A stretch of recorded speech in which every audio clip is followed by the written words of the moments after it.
பாளையங்கோட்டை அப்படின்னாலே அது வந்து கோட்டை 16ஆம் நூற்றாண்டுல வந்து மிக பிரம்மாண்டமான கோட்டையாக இருந்து அதற்கு பிறகு வெள்ளைக்காரங்க காலத்துல வந்து இடிக்கப்பட்டது அப்படின்னு சொன்னோம். ஏற்கனவே நம்ம ஒரு காணொலியில வந்து மேடை பிடிச்சதை பத்தி நிறைய பேசியிருந்தோம்.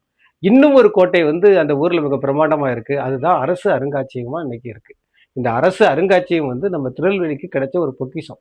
இன்னைக்கு வந்து பொருளை அருங்காட்சியகம் கிடைச்சிருக்கு அப்படின்னு சொன்னா இன்னைக்கு தான் நவீனமாக கிடைச்சிருக்கு. ஆனா பழமை மாறாமல் நமக்கு ஒரு கட்டடம் இருக்குது அப்படின்னு பாத்தீங்க அப்படின்னு சொன்னா அது வந்து அரசு அருங்காட்சியகம் தான். இந்த அரசு அருங்காட்சியகத்துக்குள்ள உள்ள போனோம் அப்படின்னு சொன்னா உள்ள வந்து பாத்தீங்க அப்படின்னு சொன்னா ஒரு டயோனோசரம் சொல்லக்கூடிய மிக பிரம்மாண்டமான அந்த ஒரு மறைந்து போன ஒரு விலங்கினம் தான் முதல்ல காட்சி அளிக்கும். நம்ம உள்ள போனோம் அப்படின்னா எங்க பார்த்தாலும் பாத்தீங்கன்னா அந்த பூங்காவில் நிறைய சிலைகளா இருக்கும். அந்த சிலைகள்ல பாத்தீங்கன்னா எங்க ஊர்ல உள்ள முத்தலாங்குளத்தில் இருந்து ஆற்றுக்குள்ள கிடந்து மீட்கப்பட்டு கொண்டு சென்று அந்த காலத்துல வந்து பாத்தீங்க அப்படின்னு சொன்னா மாவட்ட ஆட்சித்தலைவர் அந்த மருகை செந்தில்ராஜ் ஐயா மூலமாக அங்கே இருந்த காப்பாட்சியராக இருந்த சிவசத்தியவள்ளி அம்மா அவர்கள் மூலமா வைக்கப்பட்ட அந்த நந்தி சிலை, பெண் பக்தி சிலை, அதையும் மீறி பார்த்தீங்கன்னா ஏகப்பட்ட சிலைகள் அங்கே இருக்கும்.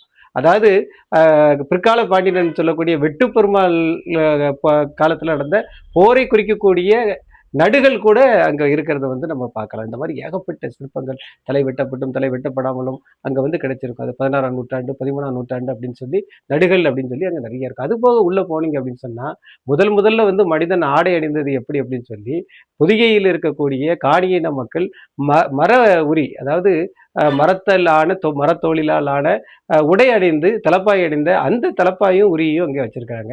அது மட்டும் இல்லாமல் அவங்க பயன்படுத்தின கோக்ரா இசைக்கருவி வச்சிருக்கிறாங்க.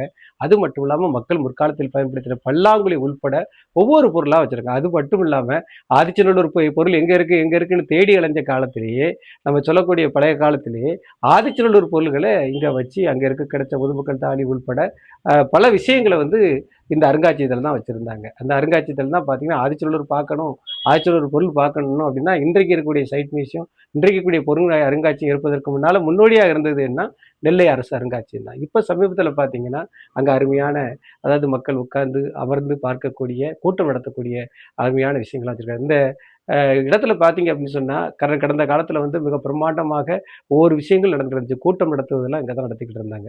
தொடர்ந்து இப்பவும் கூட்டம் நடத்திட்டு இருக்காங்க. இந்த அரசு அருங்காட்சியகத்துல எனக்கு தெரியாத விஷயங்கள் ஏதாவது இருந்துச்சுன்னா அதை பத்தி உங்களுக்கு தெரிஞ்சாலும் இந்த கோட்டைகளை பத்தி தெரிஞ்சாலும் நீங்க வந்து கமெண்ட்ல சொல்லலாம். முத்தாலங்குறிச்சி காமராசுவின் நெல்லை வரலாற்று சுவடுகள்.